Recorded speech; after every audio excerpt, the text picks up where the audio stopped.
नमस्कार साथियों, स्वागत है आप सभी का पंकज दुबे साहित्य यूट्यूब चैनल पर।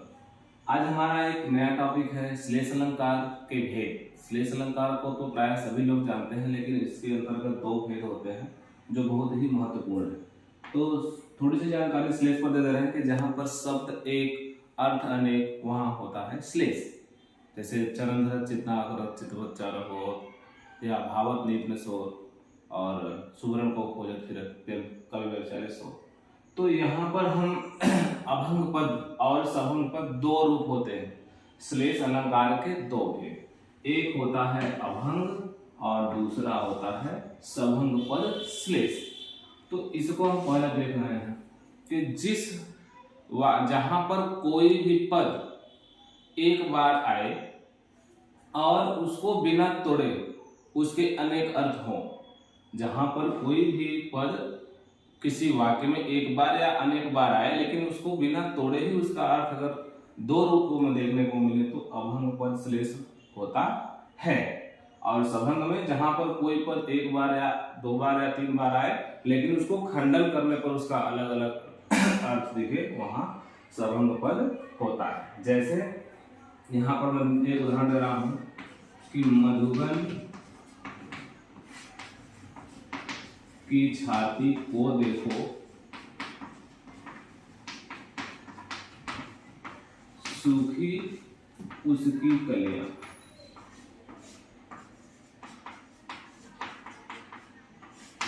यहां पर एक उदाहरण से ही बात समझ में आ जाएगी कि जहां पर कोई पद एक बार आए या दो बार आए या तीन बार आए लेकिन उसको बिना खंडन करने पर, बिना भंग करने, जिसको भंग न किया जाए फिर भी उसका अर्थ अलग हो। तो मधुबन की छाती को देखो सूखी उसकी कलियां। तो मधुबन के यहाँ पर दो अर्थ है, एक है जो है जवानी की अवस्था और एक होता है उपवन। यहाँ पर इसको तोड़ा नहीं लेकिन इसके दो अर्थ मिल रहे हैं। अब दूसरा है यहाँ पर सूखी। सूखी का हो गया यहाँ पर जो है सूखना, और यहाँ पर एक होता है नष्ट होना। कलियां, कलियां से मतलब इसके भी दो अर्थ होंगे, एक होगा अध खिला और यहाँ पर होगा आशा या आशाएं। कलियां के दो अर्थ अध खिला और आशाएं, सूखी का सूखना या नष्ट होना, मधुबन का जवानी या उपवन। तो यहाँ पर एक साथ दो अर्थ देखने को मिल रहे हैं। तो बिना भंग किए ही इसके अलग अलग अर्थ हैं, अर्थात यह जो है अभंग पद स्पष्ट हुआ। अब हम दूसरा देखेंगे सभंग पद। जहां पर किसी वाक्य में, किसी दोहे में, किसी कविता में कोई पद एक बार या अनेक बार आए लेकिन उसको तोड़ने पर उसका अर्थ स्पष्ट होता है, तो वह सभंग पद होता है। जैसे हम यहाँ पर जो है सभंग के उदाहरण को दिखा रहे हैं। अज राम रता, एक शब्द है अज राम रता अयोध्या नगरी सभी को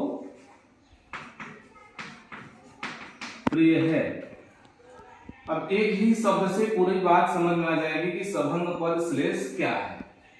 अब अज राम रता, एक अर्थ इसका हो जाएगा कि राम के पूर्वज अज की अयोध्या,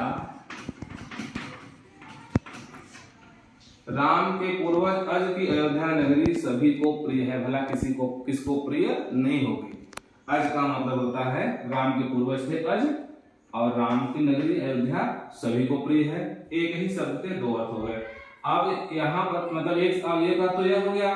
दूसरा अर्थ है अजरा का मतलब होता है यौवनावस्था। अजरा को एक जगह कर दो, अमरता को एक जगह। यौवनावस्था की अमरता भी सभी को प्रिय है। तो यहाँ पर देख लीजिए, जवानी की अवस्था वाला किसी प्रिय नहीं होगी कि हम आजीवन इसी अवस्था में रहें, लेकिन ऐसा मुश्किल है। तो राम की अयोध्या नगरी या राम के पूर्वज आज की अयोध्या सभी को प्रिय है, और अजरा मतलब यौवनावस्था, जवानी की अवस्था सभी को पसंद है, प्रिय है। इसलिए यहाँ पर श्लेष अलंकार को जो है स्पष्ट किया गया कि अभंग पद क्या है और सभंग पद क्या है। तो मुझे उम्मीद है कि आपको ये समझ में आ गया होगा। अब दूसरे टॉपिक के लिए हम कुछ जल्दी मिलते हैं, तब तक के लिए नमस्कार, धन्यवाद।